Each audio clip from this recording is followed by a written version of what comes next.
Shalom students, kembali kita belajar agama Kristen pada hari ini. Sebelum kita belajar, kita berdoa. Let's pray together. Our Father in heaven, thank you for your blessing until now. Now we start to study. Please bless us. This is our prayer in the name of Jesus. Amen. Iya, sekarang kita masuk ke dalam pembelajaran kita, yaitu menghormati orang tua. Nah, di dalam 1 Timotius 5 ayat 1 sampai 2. Nah, hari ini apakah tokoh Paulus? Nah, coba kita perhatikan ya. Paulus punya kisah waktu kelahiran Paulus kurang lebih sama dengan kelahiran Tuhan Yesus.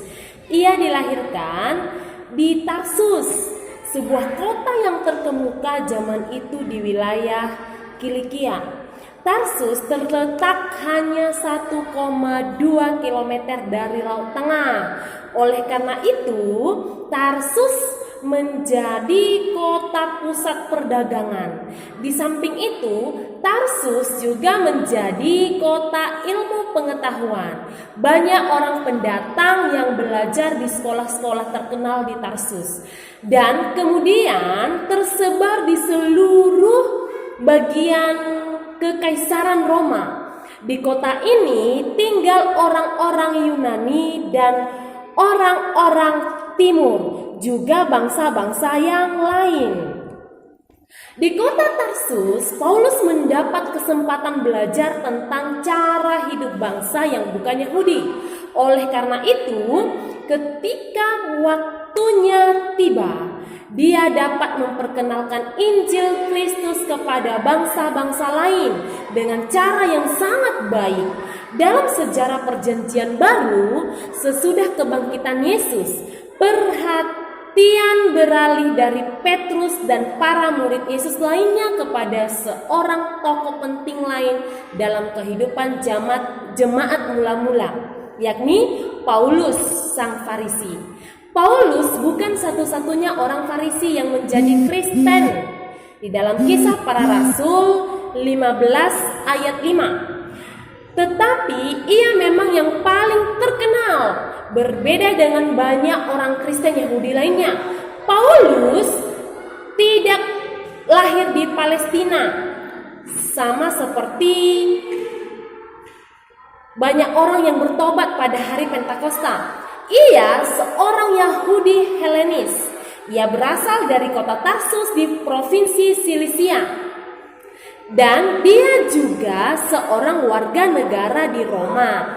Di dalam Kisah Para Rasul 22 ayat 3 sampai 27. Walaupun Paulus pertama-tama dan terutama adalah seorang Yahudi, ia juga bangga terhadap Tarsus yang merupakan kota pendidikan tinggi serta juga pusat pemerintah dan perdagangan.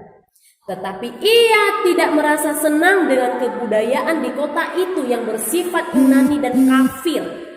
Orang tua Paulus merupakan orang-orang Yahudi dan sekaligus menjadi warga negara di Roma. Walaupun mereka berusaha melindungi Paulus dari pengaruh kafir sewaktu remaja, tetapi keadaan kota Tarsus membuat setiap anak yang cerdas terpengaruh oleh bahasa dan ide-ide kebudayaan Yunani yang kafir. Pengaruh itu tampak dalam 3 sastra Yunani oleh Paulus. Sewaktu masih muda, orang tua Paulus memutuskan ia harus menjadi seorang rabi atau guru hukum Taurat. Sebagai seorang anak kecil di Tarsus, ia belajar tentang tradisi-tradisi umat Yahudi melalui pendidikan yang teratur di sinagog. Sewaktu tinggal di Tarsus, Paulus juga belajar membuat tenda, sebab setiap murid hukum Taurat dianjurkan mempelajari suatu keterampilan di samping menuntut ilmu. Hal itu sangat bermanfaat bagi Paulus pada kemudian hari. Sebab dengan demikian dia dianggap memperoleh nafkah sendiri sewaktu melakukan pekerjaan misionernya. Di dalam Kisah Para Rasul 22 ayat 3